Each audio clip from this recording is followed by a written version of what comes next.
বাজারকে সিন্ডিকেট মুক্ত রাখতে নেওয়া হয়েছে জোরালো পদক্ষেপ, এমন কথা বলেন বাণিজ্য মন্ত্রী খন্দকার আব্দুল মুক্তাদির। সিলেটে কৃষকের হাট চালুর অনুষ্ঠানে কথা বলেন তিনি।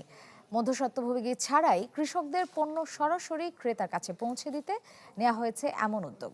সিলেট থেকে আজহারউদ্দিন শিমুলের পাঠানো তথ্য ও ছবিতে ডেস্ক রিপোর্ট। দেশের মানুষকে প্রতিদিন সুরক্ষিত রাখার প্রত্যয় নিয়ে এলো সেফ রাউন্ড সুইচ।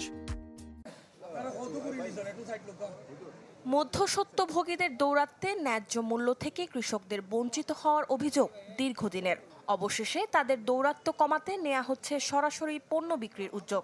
সিলেট নগরের টিলাগড় এলাকায় চালু হয়েছে ব্যতিক্রমী কৃষকের হাট, যেখানে থাকছে উৎপাদিত পণ্য সরাসরি বিক্রির সুযোগ। প্রতিদিন এখানে স্থানীয় কৃষকরা তাদের উৎপাদিত সবজি, ফলসহ বিভিন্ন কৃষিপণ্য সরাসরি বিক্রি করতে পারবেন। কৃষকরা জানান, সরাসরি বিক্রি করতে পারছি, লাভও বেশি হচ্ছে, কমছে পণ্য বিক্রির ভোগান্তি। খুশি ক্রেতারাও, বলছেন তুলনামূলক কম দামে মিলছে টাটকা পণ্য। অত্র এলাকার জনগণ সহজেই কম পয়সায় সবজি কিনতে পারবে। যে আজকে কৃষকের বাজার স্থাপন করিয়া দেওয়া হয়েছে, সেজন্য আমরা খুবই আনন্দিত। আমরা আরো মনোমাজে আনন্দ থাকবো যে আমরা ক্ষেত করছি, ক্ষেত থেকে সরাসরি মাঠে নিয়ে মাল বেচতাম পারি। প্রশাসনের কর্মকর্তারা বলছেন, এমন উদ্যোগের মাধ্যমে প্রান্তিক কৃষকরা সরাসরি ভোক্তাদের সঙ্গে সংযুক্ত হচ্ছেন, যা বাজার ব্যবস্থায় ইতিবাচক পরিবর্তন আনবে।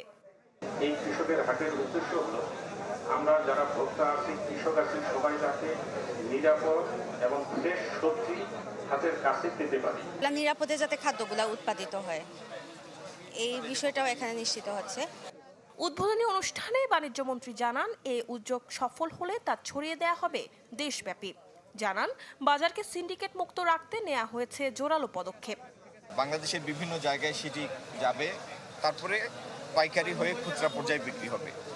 এই পুরো সাপ্লাই চেইনটা আমরা একটা এআই জেনারেটেড মডেলে নিয়ে আসব, যাতে পুরো জিনিসটার উপরে আমাদের একটা সংশ্লিষ্টতা থাকে, আমরা পুরো বিষয়টা একটা পর্যবেক্ষণ করতে পারি। কৃষক ও ভোক্তার মধ্যে সরাসরি সংযোগ তৈরির এই উদ্যোগ বাজার ব্যবস্থায় নতুন সম্ভাবনার দ্বার খুলে দেবে, এমনটাই মনে করছেন সংশ্লিষ্টরা। Desk report, channel 24।